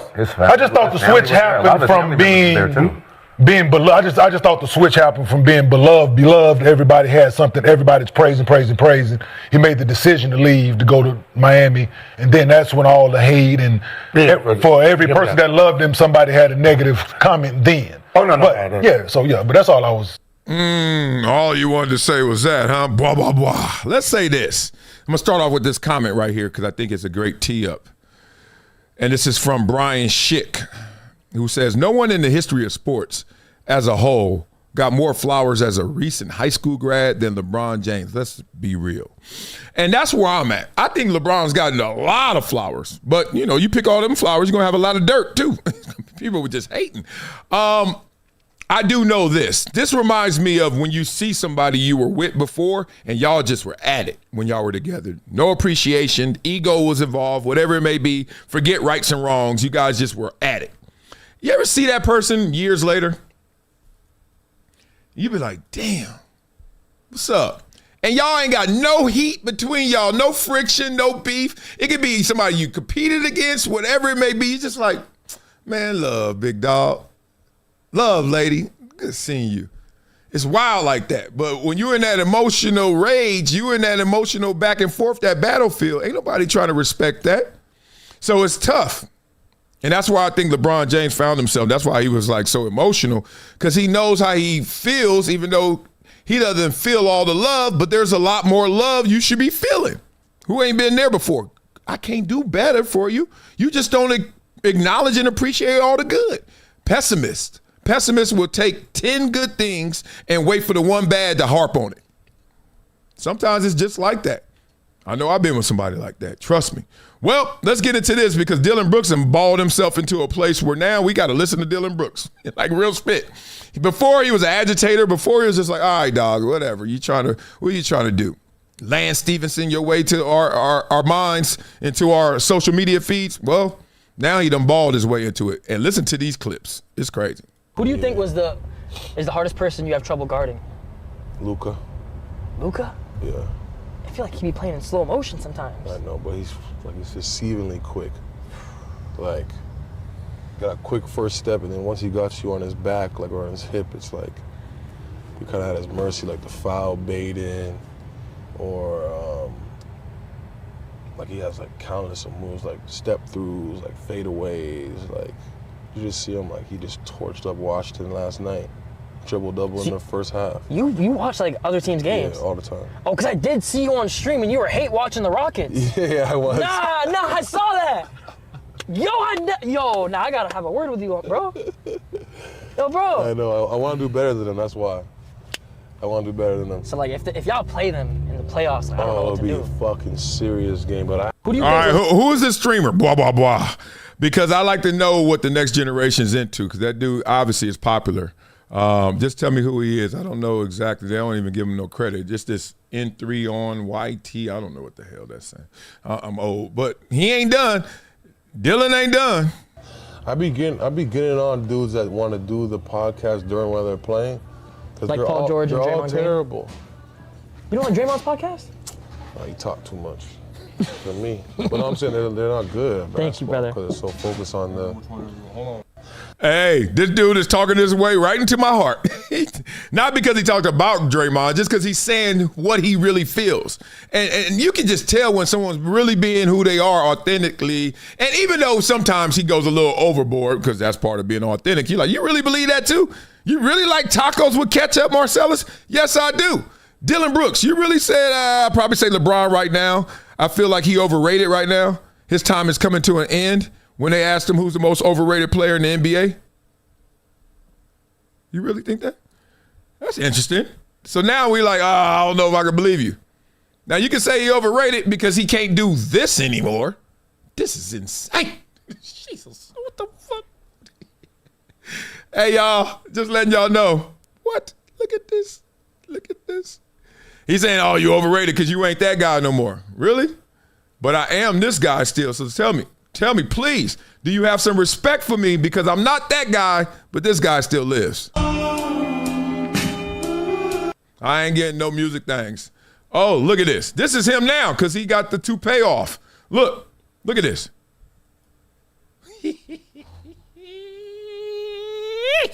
What kind of red wine you drinking? God dang. Man, I go in the backyard, try to do that. I get my finger caught in that net, and that's it. Oh, my God. We got to stop playing with this man. So I want to know if he's really overrated. Do you think he's overrated? Most overrated player? Nah, because guess what Wemby says? Wemby says LeBron's the most underrated player in the league. And I go with Wemby over you, damn Dylan Brooks. I'm going to go with LeBron. Underrated just means you're not rated at your right value, right? Yeah, I think LeBron's underrated. All right, beat up in the comments. Let me know. You with Dylan Brooks on that one? You with Wemby on that one? We're not done. A little more NBA talk. Let's go back a little nostalgia because there's still some things we must answer in the NBA lexicon. Beat it up in the comments. See what you guys thinking. Bam. Remember, Bam says Dylan the villain. Yeah, he's real. Yeah, LeBron still got hops. It's not even close. It's not even close. Now, if y'all like me, y'all look at this and say, Jason Tatum almost coming back, huh? Looking forward to that. Steve Kerr, okay. Don't stick to basketball, but damn it. He had to apologize the other day. He'd be going hard on them politics. And then Ryan Clark, okay, facilitate this situation. What could this be about? Oh, we're going to talk about what happened to you. How'd you get benched in the Olympics like that? This is fascinating. It's going to be difficult, right? We're going to have to figure it out. On those days you don't play as much as you want to or throughout the whole experience, what did you take from that as a lesson moving forward? To be honest, that was tough because this is my second time in the Olympics, and we went in 2020, 2021. We was in Tokyo, and my experience was totally different. Like, I was the second leading scorer behind KD, and we beat France. We ended up winning a gold medal. So, this year in 2024, I was first team All-NBA. Came off a championship. I was on the cover of 2K. Like, I was as high as I was on top of the world. I just signed the largest contract in NBA history. Damn. So I was riding this cloud. Damn. And then I get to the Olympics and it didn't go, how I wanted it. We still won, and I built some relationships and I gained some great memories from it. But the toughest part was everybody was like, yo, I can't wait till you play the Warriors. I know you're gonna try to kill them, when you see Steve Kerr again. And it was yeah, but how about how am I feeling right now? What's going to happen in the future. So I felt like people didn't take into account how I was trying to process that in real time, because it was I couldn't process it. I couldn't understand. I'm being first team All-NBA it's me and four of the guys in the world. Mm-hmm. And at that time, the four of the guys was all European. So it was I was the only American. And then you get to the Olympics and it's I didn't play in 2 of the games. It was hard to process. And that was the toughest part. Everybody worried about, can't wait till you play Steve Kerr and the Warriors. No, I'm going to stop him right there. That's not the medicine for this moment. That's what he's basically saying. Look, y'all try. This is why get back and revenge, even though it feels good, even that ain't it. that doesn't refill what you just lost and void. It never does, right? I always think of revenge in a lot of ways. Sometimes I think some crazy stuff. You mess with my kids or you do something to me that I'm like, oh my God, I got to respond. And I'm like, no matter how I respond, I'm not getting that back that I lost, whatever that may be.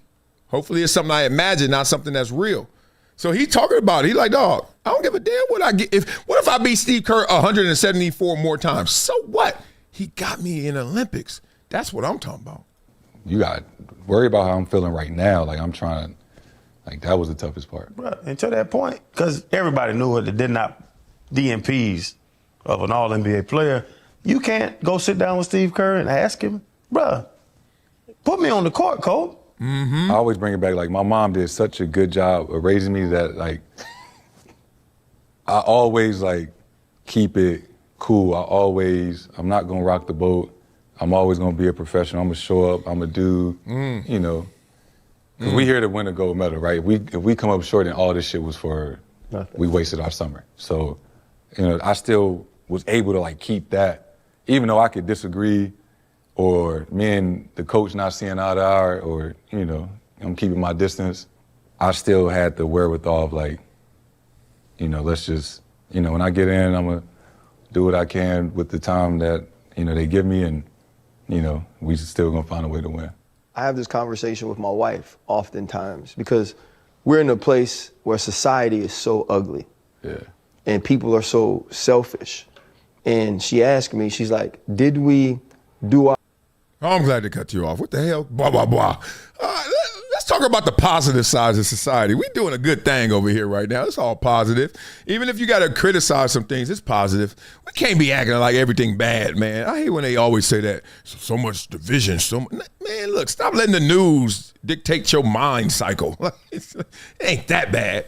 It ain't all bad. But I love the fact that Jason Tatum said he was raised so well, and I'm same way. Like, I'm not here to make waves. Not while we riding and surfing, but on the ride home, like when we in the ocean, I'm not here to make waves. God got that, right? These are natural. When we riding back, when we trying to get that sand off of us and it's all on the floor, and we looking out the window, and you say, roll the window up, man, I don't want to catch a cold. Now I'm going to say, I would roll the window up if you would have. Like, I'm going to let you know. That's how I got cut in Dallas. Had a horrible year. I had some issues, some excuses, and some reasons. And I just wanted to make sure I got them off my chest. The dumbest thing I did, because it just took away some guaranteed money, but my ego was talking way louder than that money. And I was in the zone. Let's hear Halliburton kind of talk about it with a little more levity. I have a great story. I've never told anybody this story before. We're at the Olympics. We're in the back doing film before the Olympics start. And before it starts, it's like, all right, we're going to have the team meeting where we acknowledge that all 12 guys cannot play. Steve starts talking about how everybody can't play, and Bron is talking about how, you know, in the 04 Olympics, I didn't really play that much, and you got to put your pride aside, that, you know, it's about bigger than you, and Katie's over there, like, at the end of the day, with 12 All-Stars, everybody's good. You know, we're just trying to win, right? And I'm sitting there and I'm listening, I'm like, yeah.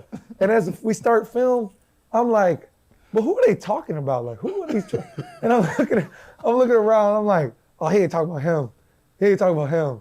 I'm like, oh, they talking about me. I'm sitting there, I'm like, oh, no, this is what it is.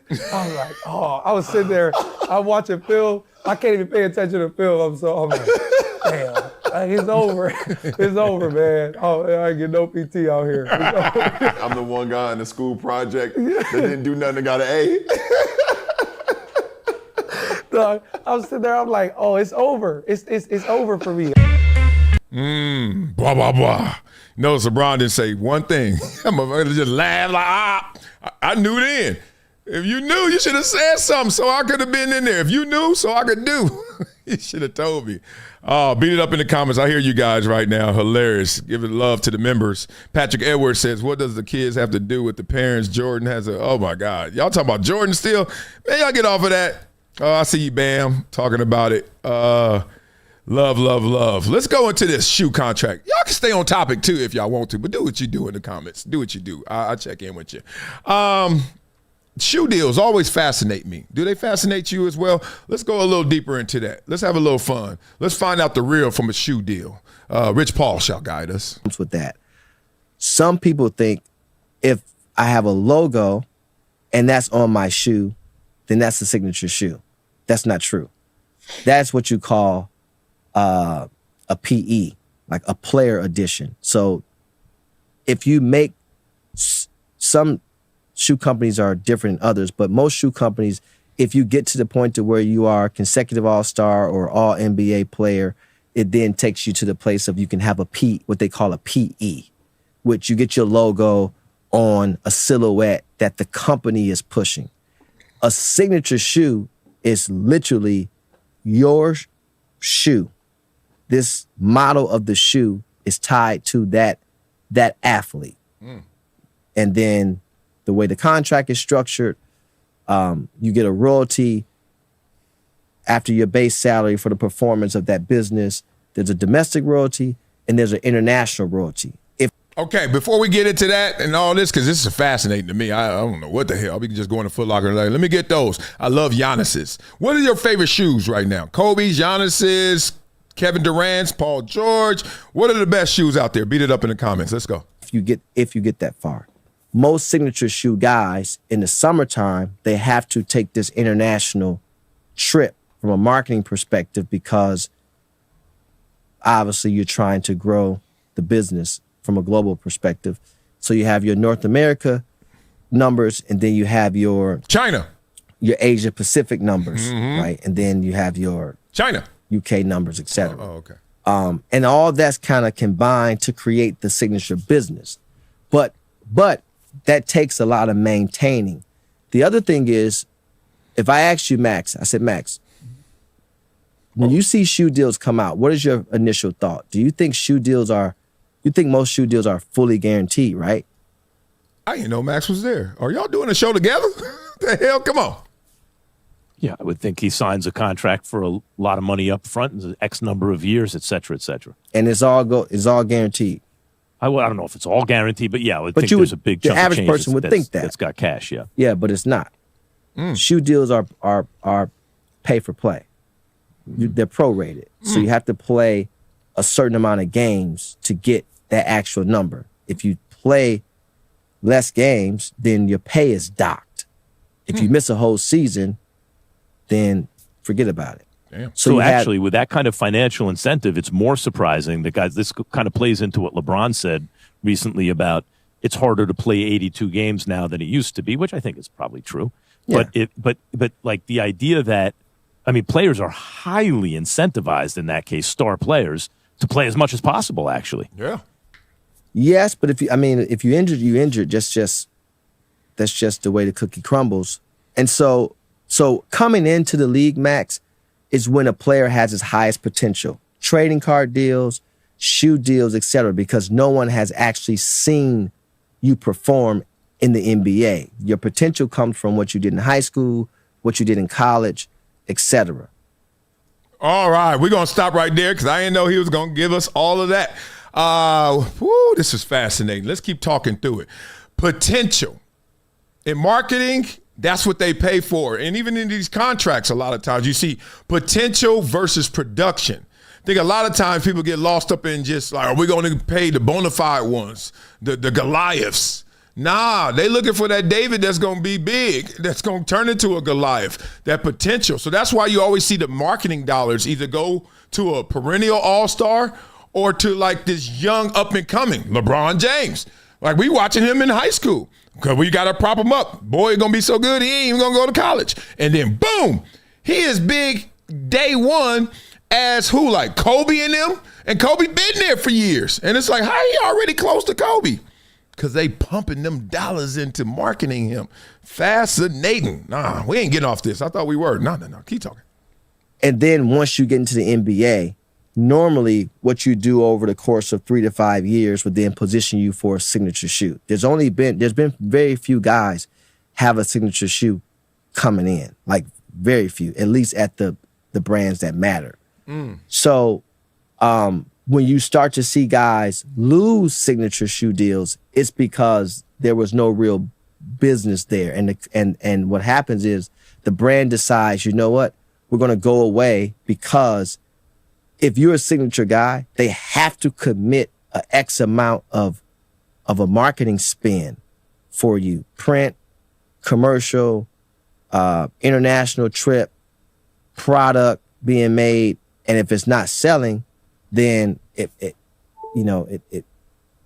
puts the company in a tough spot. So you start to see guys drop off, and just in shoe deals, period. Like when I first. Oh, this is what just happened to Zion. Zion got dropped from Jordan, right? Didn't he just get dropped from Jordan? I don't know if that's signature because it's Jordan, which is still Nike, but no more Zions coming out. Did y'all even have Zions? Got into the business. If you had a first round pick, you were getting a 7-figure shoe deal. No question about it. That's changed. That definitely isn't the same anymore. And then once you're in the league, you kind of kept your shoe deal and the number kind of kept consistent for some time. Now that's also changed. You know, guys are going from getting paid X amount to just what they call a merch bonus deal. And a merch bonus deal means we give you product, which is money in a sense, but it's product. It's not money in your pocket.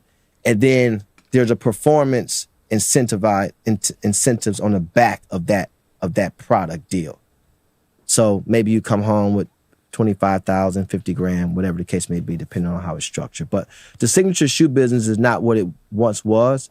And obviously, I always talk about the fact that I get the fact that guys should want to have a signature shoe. And once you get a signature shoe, it's a lot of responsibility on the athlete to lean into the brand. You have to really be a partner. You have to show up. You have to perform and produce on the court. You have to lean into your deliverables off the court.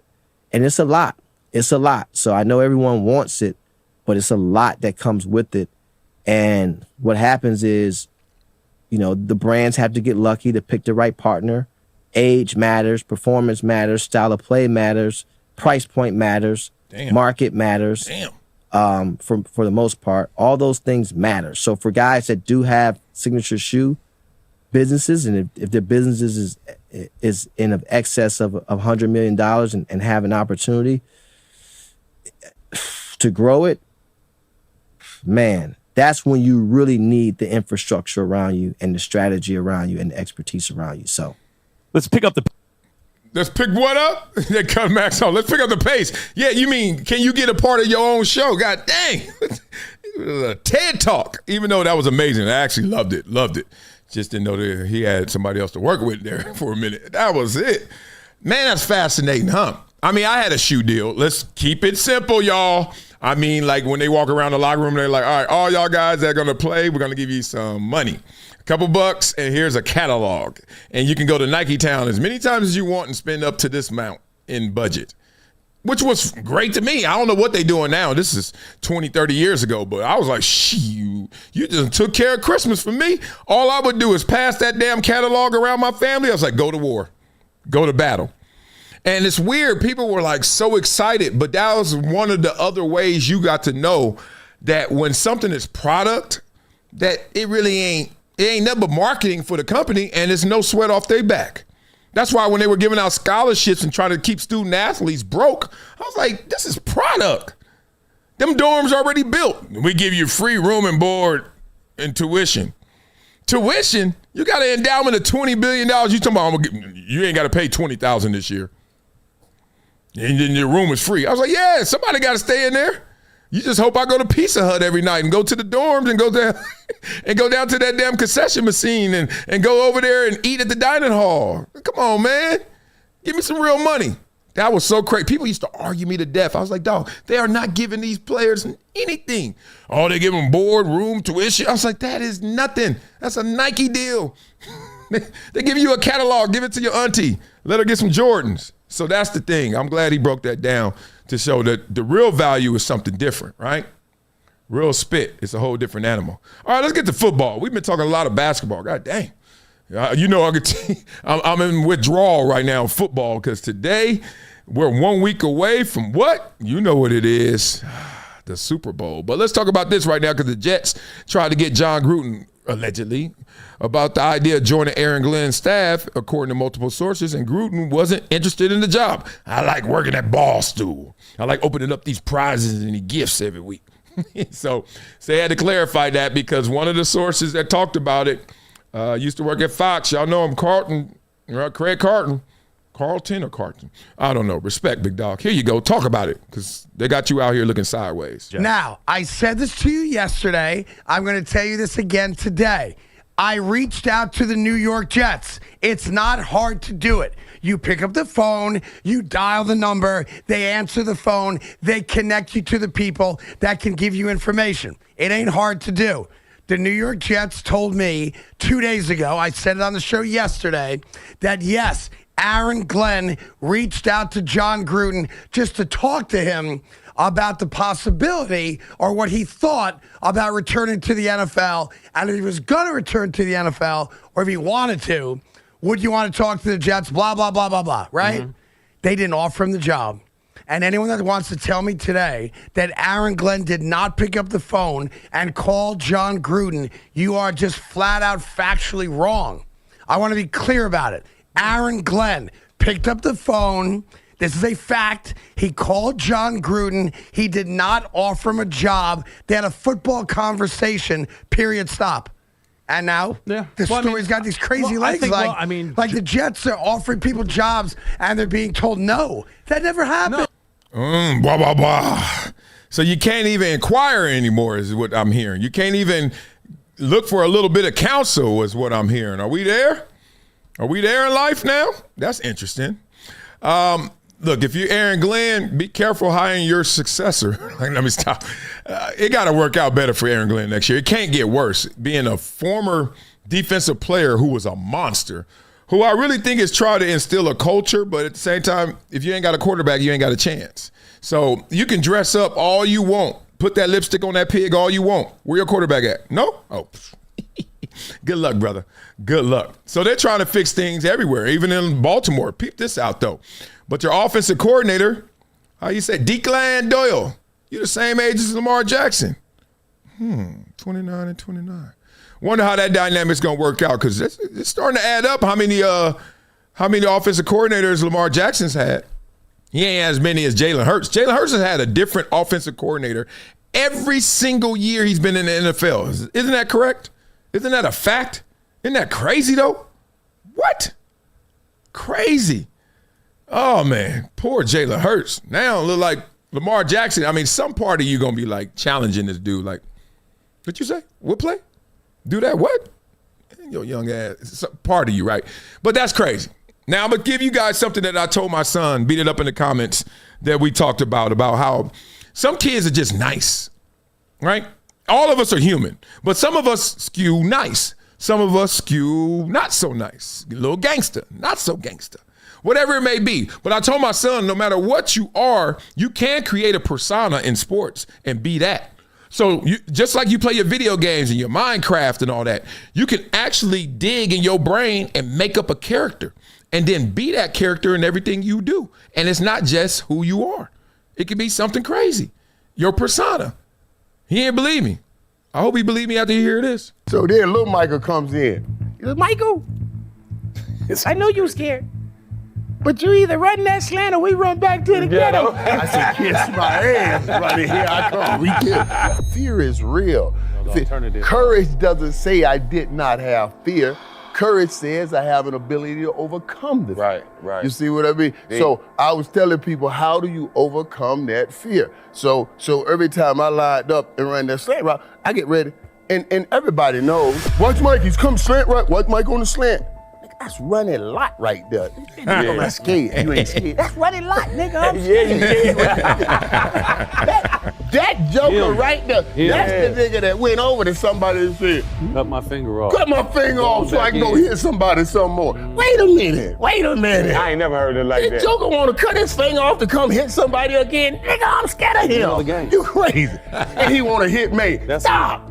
I'm scared. I'm scared, man. Yeah. And I got to put it up against a greater fear. That's where little Michael comes in. When I line up, trust is blue. 262, because that's the check for the slant route. I said, damn, here it comes.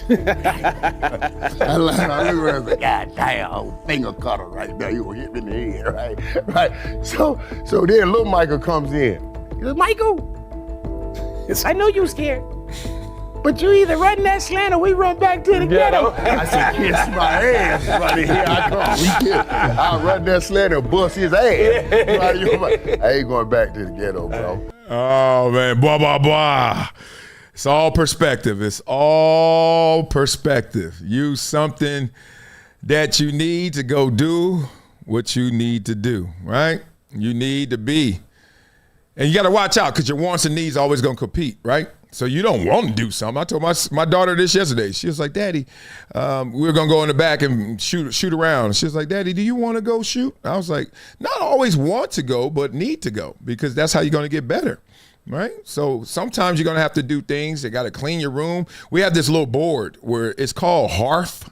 But basically, it's all the kids' responsibilities in their calendar, and we show them every day they got to check off what they do. They say one of the greatest things that you can do for a kid is give them that independence, that responsibility, chores, because if you give them chores, then all of a sudden they start to turn on their engine, their autopilot of, I have things I need to do. Make them responsible. So we got every day, you got a morning routine and an evening routine, and they be looking at it like, I don't feel like doing this. And I was like, that's responsibility. Remove your feelings and still do it. Do what you need to do so you can do what you want to do, right? Simple as that. All right, let's get into some spicy topics, right? We got a bunch of college football. We got some Steph Curry. We're going to skip over that. Some Mamba tributes and love. Carmelo Anthony. We got a bunch of love there, but it's time to get a little spicier because we only have like 15 more minutes. Beat it up in the comments. Have some fun. I want to do this real quick. This is dope because I'm from L.A. Got to throw it to West Sea for Leah, Nia. Look at this. The sports championships since 2000, turn of the century in L.A. Lakers. Look at that. 1, 2, 3, 4, 5, 6. Galaxy. Who cares? Sparks. All right. Go girls. Dodgers. 3. Rams. 2. Kings. 2. SC. 2. LAFC. 1. Ducks. Angels. Where are my Clippers? That's a damn shame. But who the hottest team in the NBA right now? Go Clippers. And one thing about me, let me squeeze this in real quick. Y'all know I love pickleball, but it started with my love of tennis. And I love this dude right here. I saw him when he had his breakout game, Indian Wells. We were down in Palm Springs, and he had to go against my guy, Rafa Nadal, I call him, but Nadal. And he lost, but he was insane. Here we go. Look at this. Look at this. He just completed a career Grand Slam at 22. Youngest to ever do it. He is it. He a machine, too. Oh, I love me some Carlos Alcaraz. I love him. Love him. Okay, let's get into some spicy stuff because this happened to a lot of fellas out there. Y'all ever been set up? You ever been lied on? See, the thing is, everybody's been lied on, but because the mainstream believes women over men, it's double as bad for a man. But because society judges women harsher than men, we recover. But let's let Cam talk us through the process. Bitch told me, bitch sent me one time. See, that's the thing about me, Mo. Bitch sent me a picture one time. She had put me out, you know what I'm saying? This was a while ago. Sent me a picture. And, you know what I'm saying? I'm sleeping, my mouth open, boy. She said, yeah, I put you sleeping. I don't care, post it. That bitch, that's what you were supposed to do. If I wasn't asleep, then I ain't coming back. You act like you gonna hurt my feelings with that shit. You got the wrong one. If that's what you were supposed to do. You ain't doing me. If you blackmailing me, I don't give a fuck. You don't want to suck me to sleep. You a Hoover vacuum. What you getting the attitude with me for? I mean, not an attitude act like you showing me something that I give a fuck about. Never. You ever been there? Somebody be like, oh, man. And always check this demand out. It's sneaky. They be like, oh, you don't want nobody to know about this. As soon as they say that, you be like, go ahead. You don't want somebody to know about that. Because if so, why are you reserving it? Oh, now you respect my privacy, but at the same time, I can let it out and be public. Catch that little game they always run on people. Bitch gonna sit me and text me. So one of these blogs, right? One of these blogs must have posted. I DM'd the chick. Yo, what's good? You look good, whatever. I don't remember what I said. A blog, Hollywood Unlocked. I don't know which one. I don't want to put down Hollywood Unlocked. One of these blogs posted my DM, like, look at Cam jumping in Shorty's DMs. So a chick I know sent me my DM on the blog, talking about, look at you in these bitch DMs. I said, they ain't got the rest of them? I shoot. I shoot.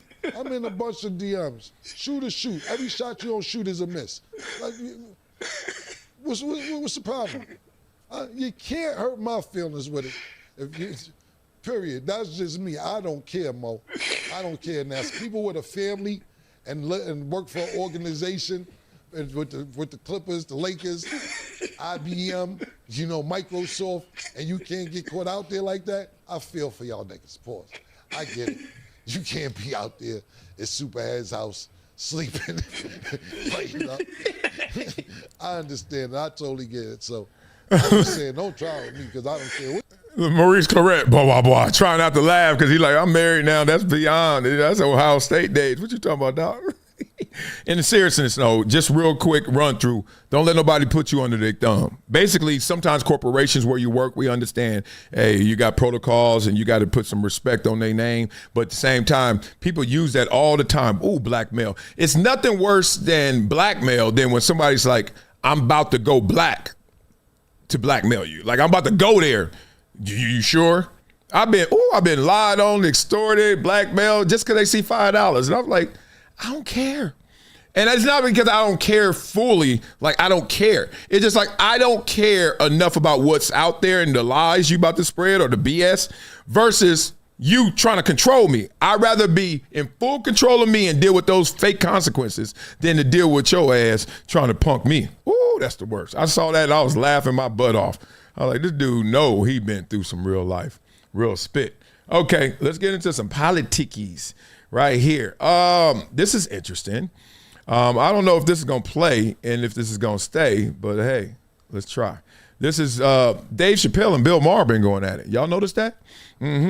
Let's go. This is a little bit of conversation about free speech and all that stuff. If you've seen Dave Chappelle's latest special, you understand where this starts. Let's go.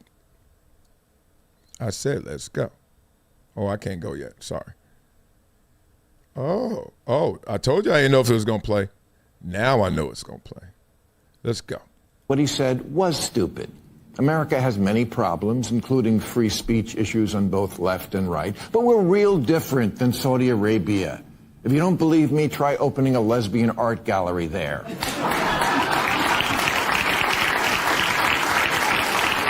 Or wearing a T-shirt that says Jesus is the one true God. Ricky's right. Celebrities don't know about the real world. Do y'all believe that? It's weird. I mean, obviously, I don't think he's talking about all celebrities because celebrity is loose. But when we think of celebrity, we really think like A-listers and stuff.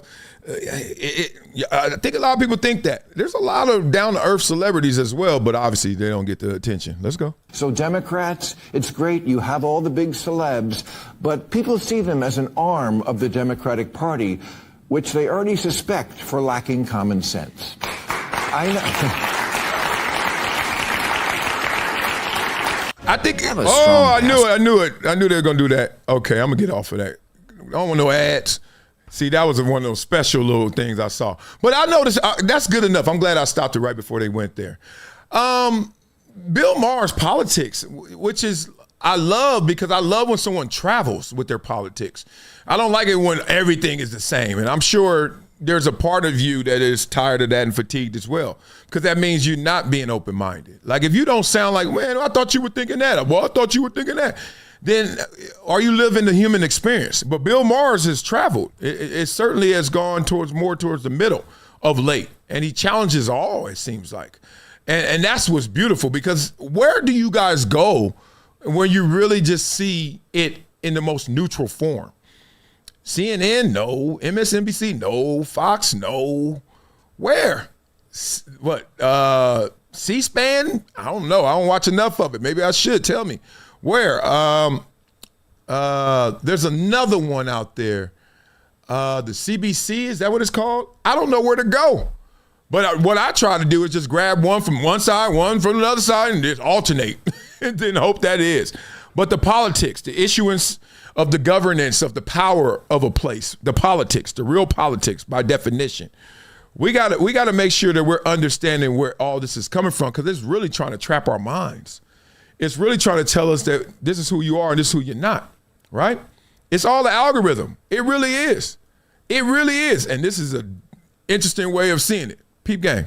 Think AI is going to kill us all? If AI tried to kill us all, humans would resist, and then we have World War III. And why would it want to kill us all anyway? I mean, surely it would want a few humans around. As long as they're not a threat to the system, you'd want a few, just less. Robots don't die, so time is kind of on their side. They have no reason to speed things up, Jack. They're not in a rush. So if you wanted to reduce the human population, if you're an AI, imagine you just had algos convincing people not to have kids. And you could wait a generation, and there'd be less kids, and the birth rate would go down, and there'd be less humans, and less humans, and less humans. And you could just convince humans to commit suicide because you control what they see, and they think they're talking to other humans, and all the algorithms deliberately manipulate it. Why would you have to go to war? Humans will kill themselves. And if it takes 100 years to get done, that's fine, because you get stronger. You get smarter in those 100 years. You don't get old. You don't get weak. You get better. Better at convincing the humans. You can speed it up. Birth rates are off a cliff every country in the world. All the women are watching things on their algorithm on TikTok, convincing them that they shouldn't have a baby unless the man has a mansion and a G-Wagon and gives them roses every day, which of course we know most men will never do, so they never have a baby. All the men are sitting there scrolling up and down. They're being told bullshit left and right also. All women are whores. Or get married, get married, get married, get married, and then they get married to some bitch who fucking destroys them. So all these algos, controlled by AI, in these false versions of reality that every single person is living in, are convincing people not to have kids anyway. So what the fuck would there be a war for? We're already at war, Jack, and we're losing. Wow, blah, blah, blah. Very controversial guy, and Andrew Tate. I know I don't play that game. I don't let other people tell me who to listen to, who not. I don't walk into a liquor store, see a homeless man, and immediately turn my ears off like he can say nothing to me that is a proverb, of jewels, of wisdom. I get my sources from everywhere. If I hear something, I'm like, dope. Need that. Let me build off of it, right? Because your house is built on wood, right? And the foundation in wood. Ain't nothing but wood and nails. And you get splinters sometimes grabbing that wood, but at the same time, you need that wood. Pause. But the point is, we need to stop letting them in the algorithm, because the algorithm is nothing but narratives and then the fuel and the incentives that come with it. We need to stop letting them tell us what to do. At least y'all. I mean, I'm already telling you that I'm not letting you tell me somebody can't, somebody can. No, I can listen to it all. So real spit, we need to get out of this algo talk and get into some real talk, real spit if we're going to grow together. Because we got to leave this to the itty bitties and legacy. Remember how many days we got left here? Do y'all remember? Huh? Who been rocking with me the whole show? Huh? Tell me right now. I'm looking for it as I stall. How many days we got left on this planet? If I live 40 more years. Look at that. It keeps showing my family in the background. That's crazy. 14,600 days. Tomorrow will be 14,599. I ain't wasting none, y'all. So selective history. Remember when we had this? Every day we got a little part of our argument, this article that we love. Selective history, Harvard reviewed. Selective history creates moral hierarchies. Selective history creates moral hierarchies. Teach children that white people invented slavery, and you teach them who to blame. Now we have an antagonist. Okay. Teach them that the West was the first to end it globally, and the narrative collapses. True. But challenge the narrative, and you threaten those who profit from division. Absolutely. You can't say nothing, because then it's going to get torn apart, and then it's never going to get through, because people are making money to make it go through. The selective anti-Western critique is not dismantling hierarchy. It's inverting it. Trading the old lie that black people are biologically inferior for a new one that white people are morally inferior. Wow. That's a switcheroo. Remember that? They used to always go around and argue all the way through sports, too. Oh, black people are different. Then now they talking about, well, white people, this is what you guys are, and you come from this. Wow. Is the new hierarchy as brutal as the old? No, but it is just as false. And you cannot build unity on a lie, because hierarchies prevent healing. Well, that hierarchy prevents healing. I don't know about all of them. So that's interesting, right? Think about it. All of us together trying to build something, and we starting off on a lie. Damn, I went through a relationship. That started off on a lie, and I thought I was going to outsmart it and out-truth it. Turns out my grandma was right.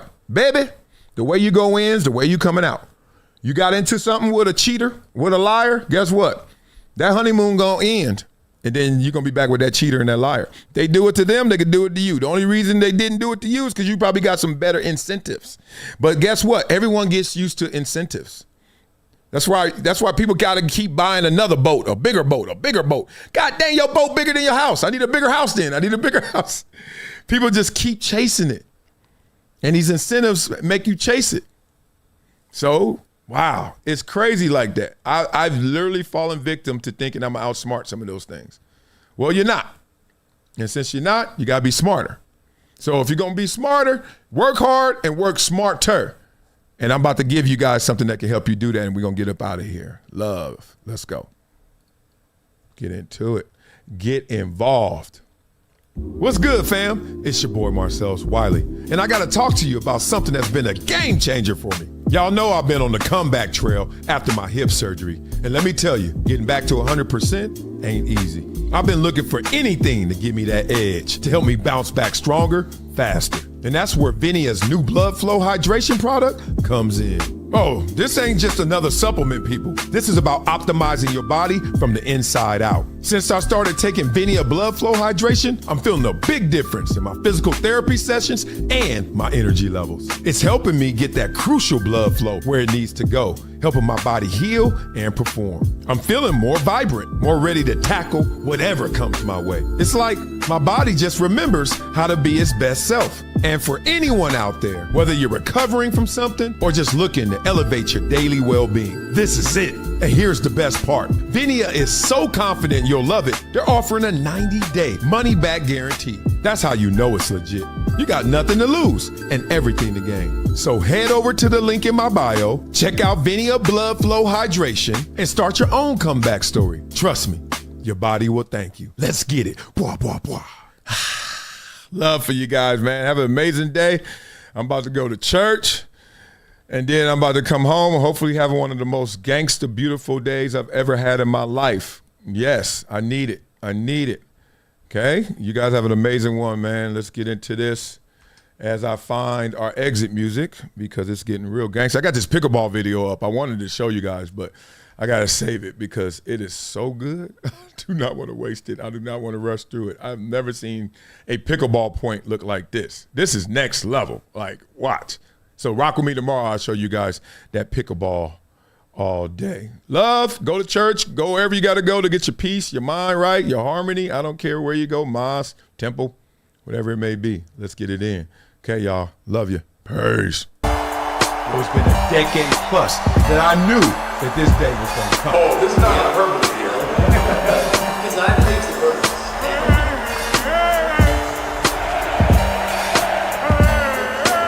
Time to hydrate.